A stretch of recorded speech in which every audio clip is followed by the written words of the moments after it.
My dad sent me dozens of texts calling me a burden and telling me you're dead to me after I blocked him for good. When I asked him why he was doing this, he whispered, "Because you owe me everything." I didn't reply. That was 9 months ago. Yesterday, he was escorted out of court in handcuffs. My dad sent me dozens of texts calling me a burden and telling me you're dead to me after I blocked him for good. When I asked him why he was doing this, he whispered, "Because you owe me everything." I didn't reply. That was 9 months ago. Yesterday, he was escorted out of court in handcuffs.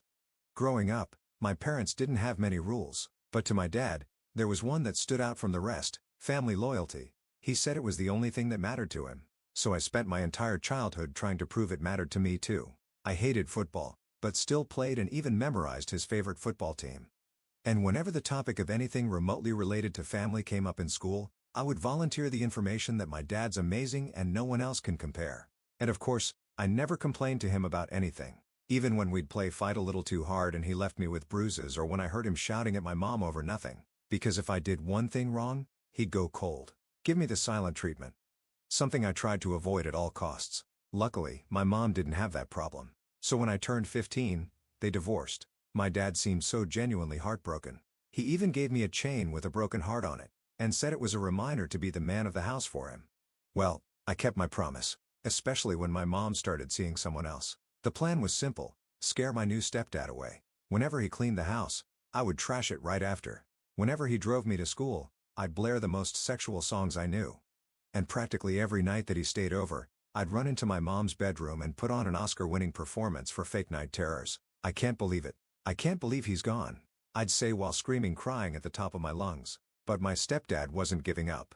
Instead of just leaving or losing his patience, he'd sit me down to talk. Every single time, we must have had almost 100 conversations where I'd zone out while he tried to get me to open up. But I wasn't budging, because at this point, my dad was texting me almost every hour about how much he missed me. And more importantly, making me promise that I was doing everything I could for him to come back. It wasn't until I forgot to text my dad back for a whole day that I finally opened up, because as punishment, he was ignoring me for a week straight. I told him everything. How my dad had sent me money in exchange to make my stepdad's life hell. How he told me I was a horrible son if I didn't. I even showed him my bruises and injuries. My stepdad's face contorted for a second and he seemed genuinely disgusted.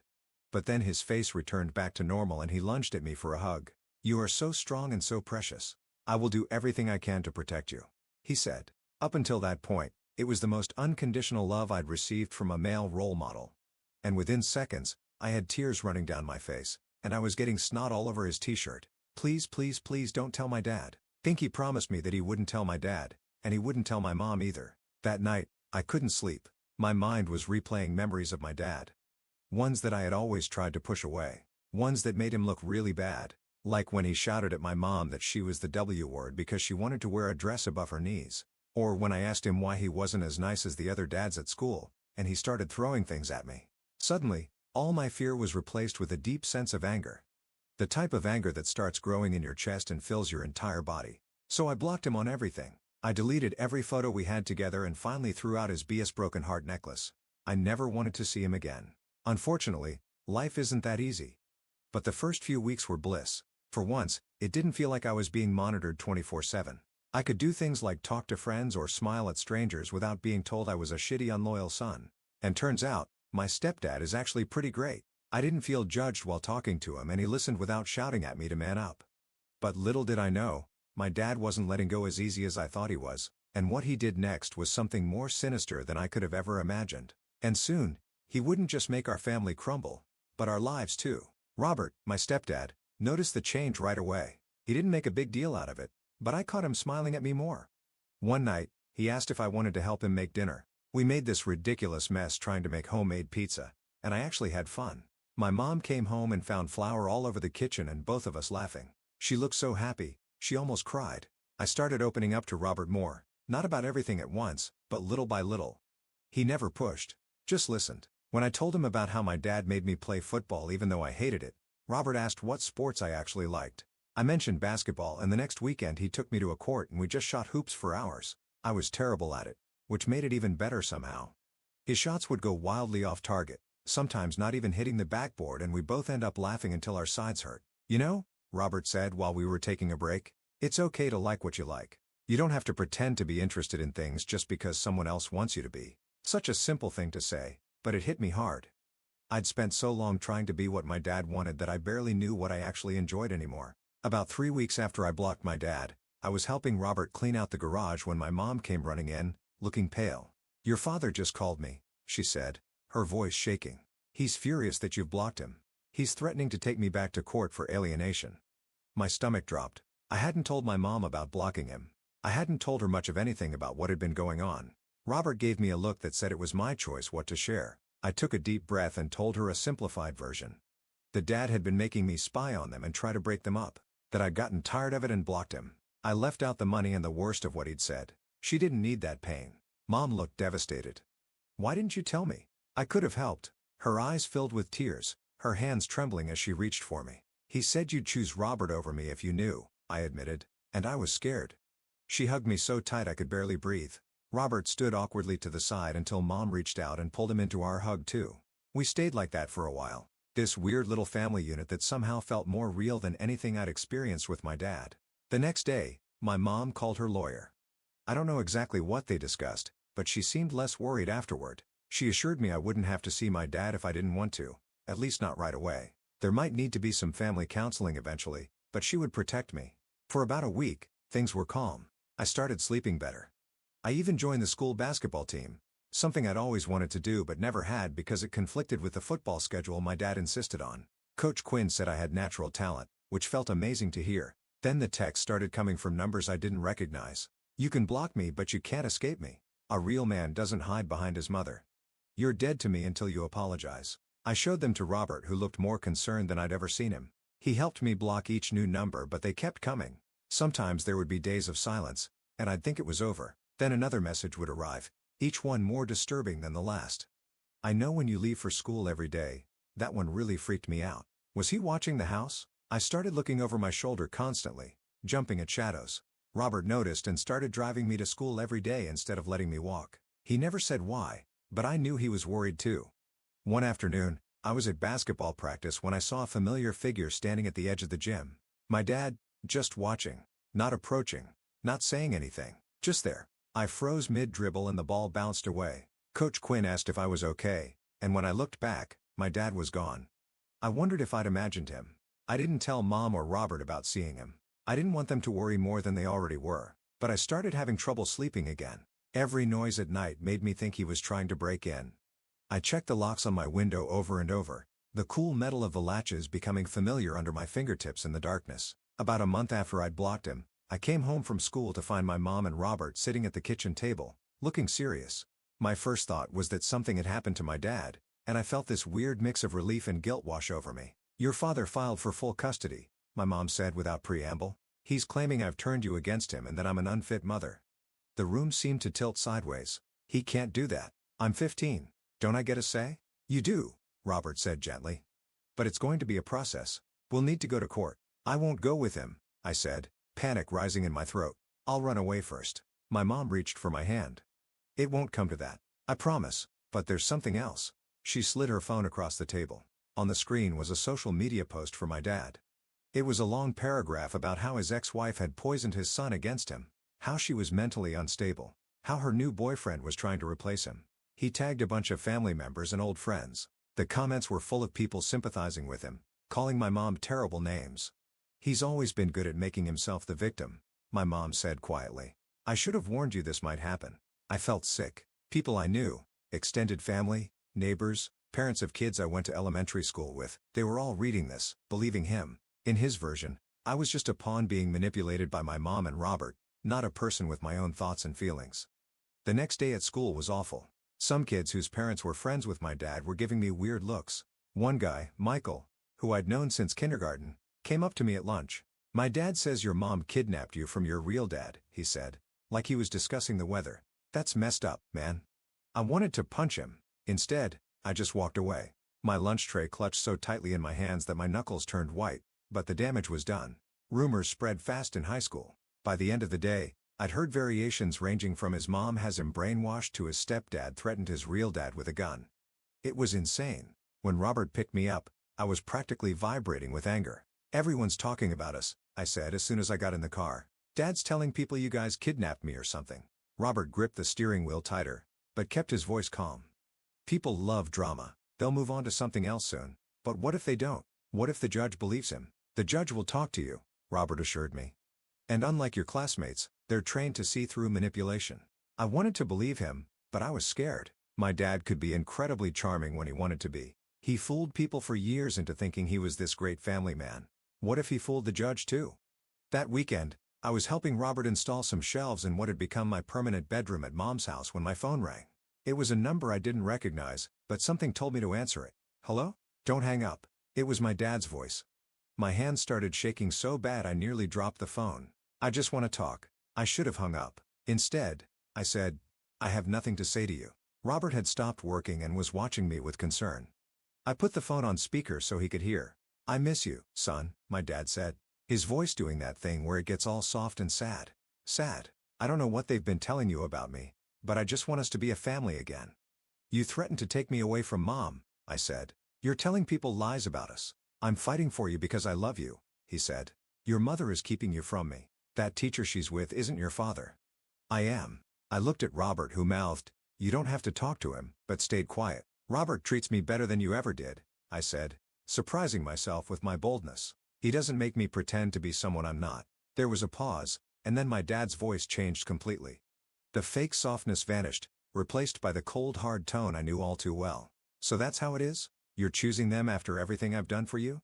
What have you done except make me afraid all the time? The words just poured out of me. You never cared what I wanted or how I felt. You just wanted me to be your little spy and mini-me. You ungrateful little piece of crap, he hissed. You think your mother and her boyfriend want you around? You're a burden to them. They're just using you to hurt me. Robert took a step forward, looking like he wanted to grab the phone, but I shook my head. I needed to finish this. No, Dad, you're the one who used me, and I'm done. I hung up and blocked the number immediately. My hands were shaking, but I felt stronger than I had in weeks. Robert didn't say anything, just put his hand on my shoulder and squeezed gently. Later that night, I overheard Robert and my mom talking in the kitchen. I wasn't trying to eavesdrop, but their voices carried.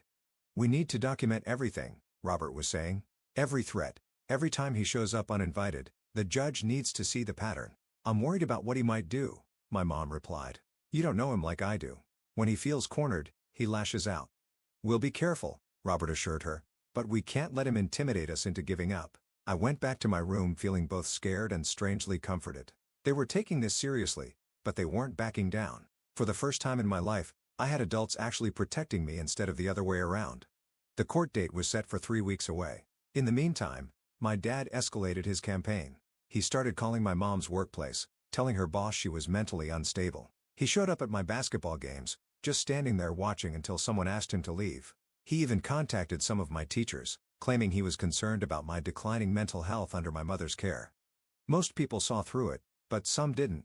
My English teacher, Miss Jessica, pulled me aside one day and asked if everything was okay at home, saying my father had called her with concerns. I was so embarrassed I could barely speak. I just mumbled that my dad was lying and practically ran from the room, my face burning with shame. The worst was when he showed up at our house at midnight pounding on the door and shouting that he wanted to see his son.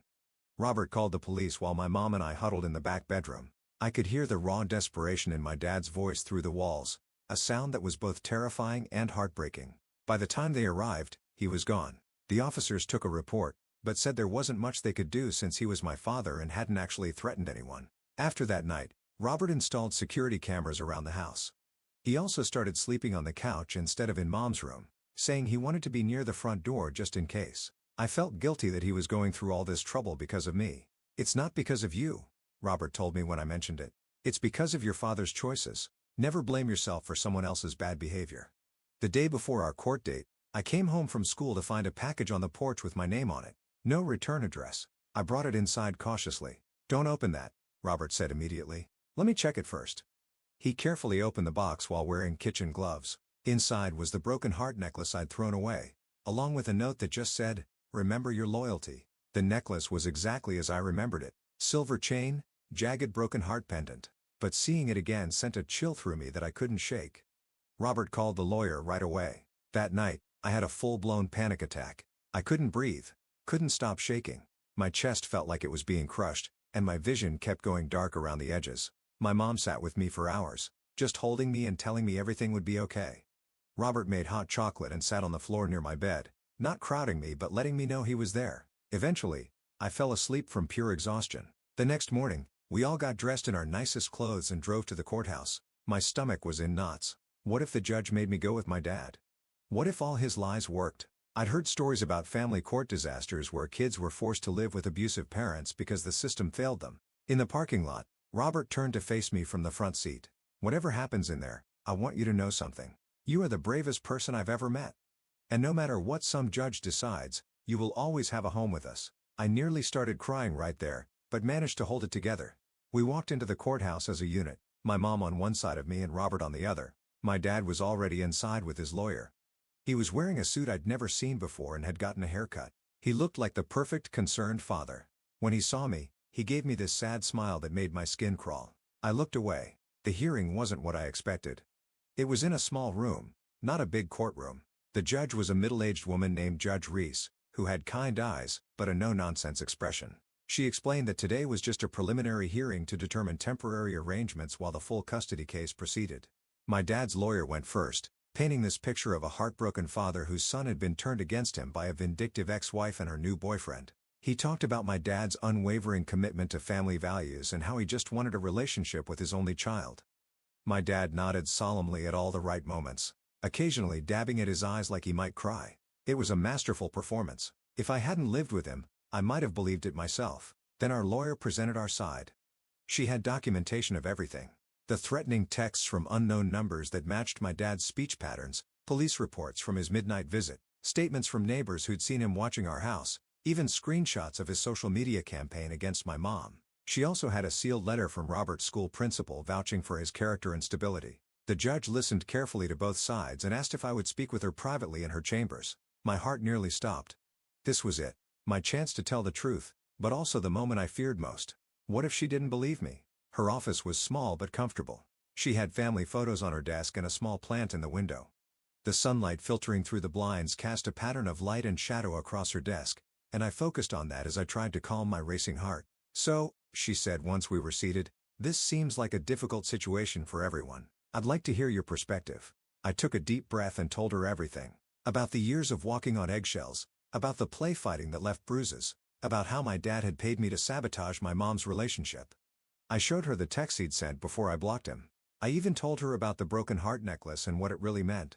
Not love, but control. "And how do you feel about your mother's boyfriend?" she asked when I finished. He's what I always thought a dad should be," I said honestly. "He listens to me. He doesn't get mad when I like different things than he does. He makes me feel safe." Judge Reese nodded thoughtfully. "And if you had a choice, where would you prefer to live?" "With my mom and Robert," I said without hesitation. "I don't want to see my dad at all right now. Maybe someday with a counselor or something, but not alone. I don't feel safe with him." She thanked me for my honesty and we returned to the hearing room. My dad glared at me as I walked past him to sit with my mom. I felt a momentary flash of the old fear, but Robert put his hand on my shoulder, and I remembered I wasn't alone anymore. Judge Reese announced her temporary decision. I would continue living with my mother full-time. My father would have no visitation for now, but could petition for supervised visits after completing a parenting class and anger management program. There would be a temporary restraining order preventing him from coming to our home or my school. My dad exploded. There's no other word for it. He jumped up, face red, shouting that the judge was biased, that this was all a conspiracy against him. His lawyer tried to calm him down, but he shoved the guy away. "This is your fault," he yelled, pointing at me. "After everything I did for you, you're dead to me. You hear me?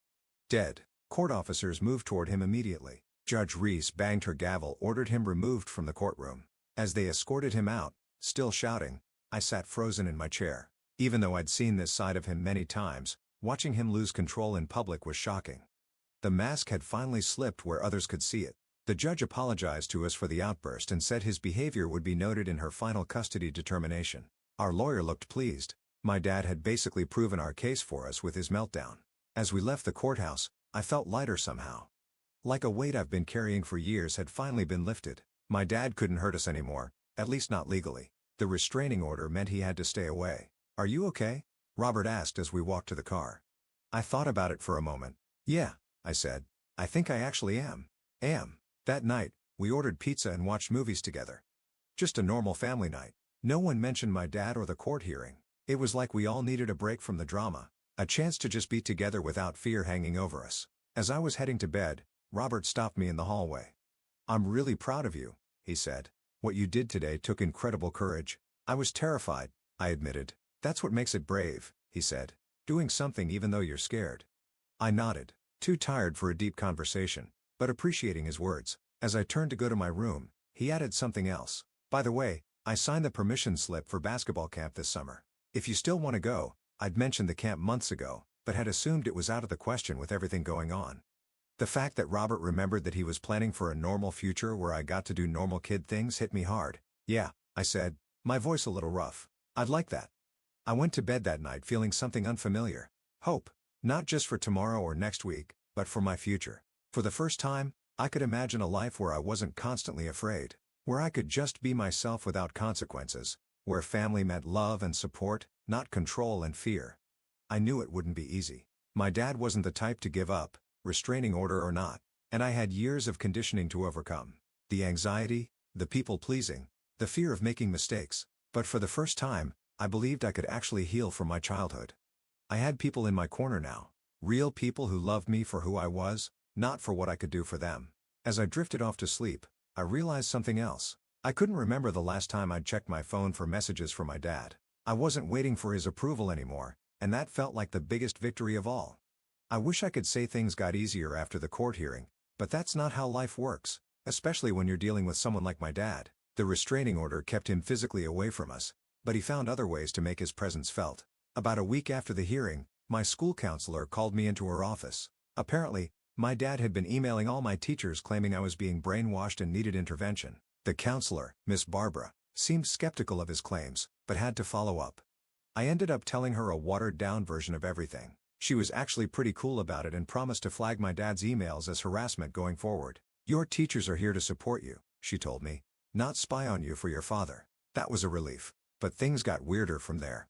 My dad started contacting my friends' parents. James' mom called my mom one night, concerned because my dad had told her I was being abused by Robert.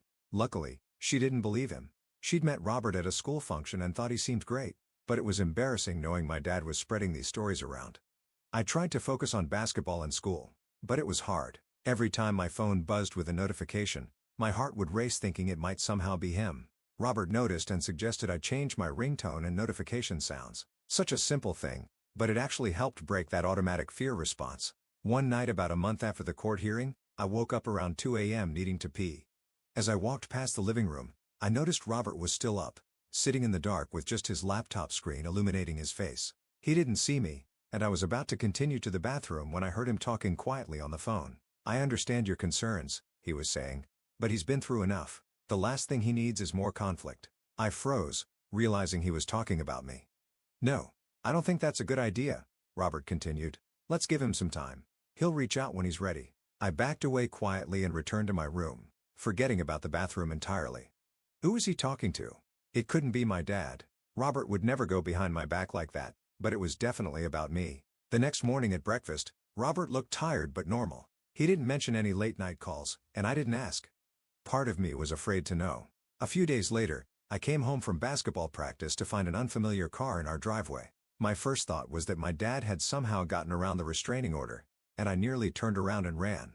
But then the front door opened, and Robert stepped out with a woman I'd never seen before. "Hey," he called when he saw me hesitating. "Come meet someone." I approached cautiously. The woman was maybe in her 50s with graying hair and my dad's eyes.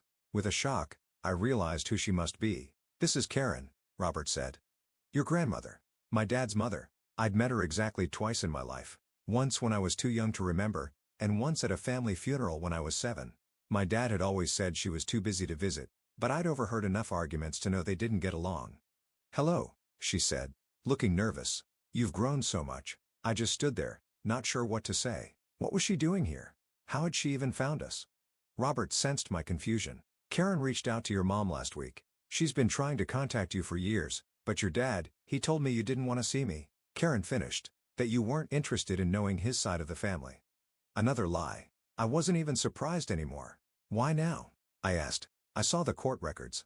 She said, "I've been worried about your father's behavior for a long time. When I read what happened," she trailed off looking pained. "We went inside, and my mom joined us in the living room. It was awkward at first. Karen kept looking at me like she was trying to memorize my face. I learned that she'd been trying to be part of my life since I was little, but my dad had systematically blocked her attempts. He told her I was too busy with sports visit, or that I had specifically said I didn't want to see her. I should have tried harder, she said, wiping away tears. I knew how your father could be. I lived with it myself. That caught my attention. What do you mean?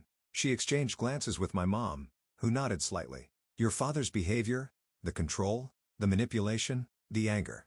He learned it from his father, Karen explained. My husband was not a kind man. I left when your father was 15, much like you are now. So dad was like me? The thought was disturbing. In some ways, she said carefully. But he made different choices as he grew up. I tried to get him help, but he refused. He became more like his father every year. We talked for hours. Karen had brought old photos of my dad as a kid. Smiling, normal-looking photos that seemed to show a different person than the man I knew. She told me stories about him that didn't fit with the image I had. How he'd once rescued a stray cat. How he'd been afraid of thunderstorms until he was 12. It was confusing.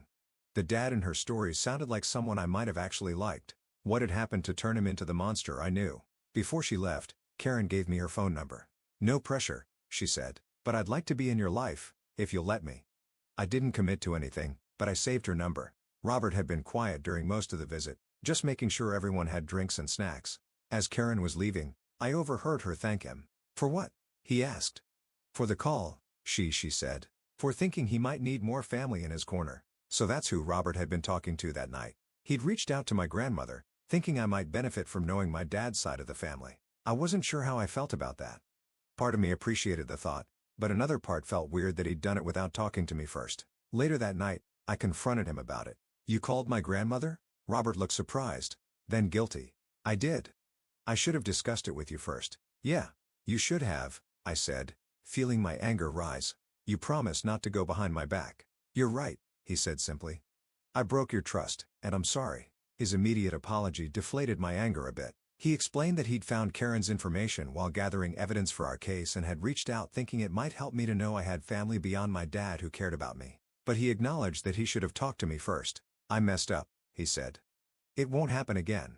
The fact that he admitted his mistake instead of getting defensive like my dad would have made it hard to stay mad. I told him I needed time to process everything, and he respected that. Over the next few weeks, I texted with Karen occasionally. Nothing deep, just getting to know each other. She never pushed for more than I was comfortable with, which I appreciated. She sent me a few more old photos and told me stories about my dad's childhood that helped me understand him a little better. Not enough to forgive him, but enough to see him as a person who'd been damaged rather than just a monster. Meanwhile, my dad had been suspiciously quiet. No more calls to the school. No more contacting my friends' parents. Our lawyer said he'd completed the court-mandated parenting classes and anger management program in record time and was petitioning for supervised visitation. The thought of seeing him again made my stomach hurt. I talked to my therapist about it. Yeah. I had a therapist now. Robert had found one who specialized in family trauma, and I've been seeing her weekly. Dr. Taylor was pretty cool, not at all what I expected a therapist to be like. She didn't make me talk about my feelings if I didn't want to. Sometimes we just played basketball in her office with this mini hoop she had on her door. You don't have to see him if you're not ready, Dr. Taylor told me when I brought up the visitation request. The court will take your wishes into account. But what if I'm never ready? I asked. What if I never want to see him again? That's a valid choice too, she said. But I think what you're really asking is whether you should give him another chance. She was right. Part of me was curious about whether he'd actually changed. The stories from Karen had complicated my feelings about him, but the fear was still there, lurking beneath the surface. Here's what I suggest, Dr. Taylor said. Write him a letter, not to send, just for yourself. Put down everything you want to say to him, good and bad. It might help clarify your feelings. I tried it that night. I started writing and couldn't stop. Page after page of anger, hurt, confusion, and even some good memories that I'd almost forgotten. By the time I finished, it was past midnight and I had 10 pages of messy handwriting. Reading it over, I realized something important. I wasn't ready to see him yet. I didn't want to cut him out of my life forever either. I wanted the chance to have a real father someday. If he could actually change. I decided to agree to supervised visitation, but with conditions. It would be in Dr. Taylor's office, not the usual visitation center. And Robert would be allowed to wait in the outer office in case I needed to leave. The day of the visit arrived faster than I expected. I barely slept the night before and felt sick to my stomach all morning. Robert drove me to Dr. Taylor's office, giving me a pep talk the whole way. "Remember, you can leave anytime," he said. "You're in control here." My dad was already in Dr. Taylor's office when we arrived. He looked different, thinner, with dark circles under his eyes. He stood up when I walked in, then seemed unsure what to do. No hug, no handshake, just an awkward nod. Dr. Taylor explained the ground rules. No raising voices, no physical contact unless I initiated it, no discussing the court case. My dad agreed to everything without argument, which was new. The first 10 minutes were excruciating. We made painful small talk about the weather and my basketball team. Then there was a long silence that no one seemed willing to break. Finally, my dad cleared his throat. "I've been seeing a therapist," he said. "Like a real one, not just the court-mandated stuff." I didn't know what to say to that, so I just nodded. "He's helping me understand some things about myself," my dad continued. "About why I act the way I do. It's not an excuse." But he trailed off, looking at his hands. "I'm trying to be better." "You've said that before," I pointed out, "after you and Mom split up." "I know. I wasn't really trying then. I was just saying what I thought would get you on my side." His honesty surprised me. "This time is different.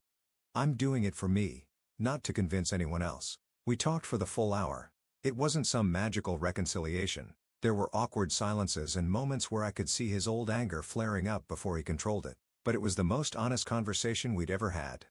Near the end, he mentioned seeing Karen. "Your grandmother told me she visited you," he said.